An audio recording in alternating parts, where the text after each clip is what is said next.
These are my leather boots. I do add a leather preservative to them every quarterly or every month, depending on how much I actually use the actual boots themselves. I will be treating them with a leather preservative.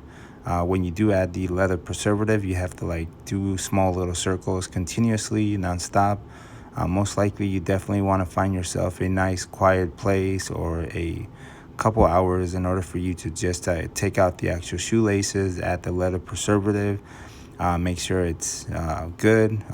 Depending on the actual condition of the boot itself, if it's really dirty, you definitely want to take out any of the dirt or any of the buildup mud or anything that's on the actual boot before you put the leather preservative. You definitely let it dry.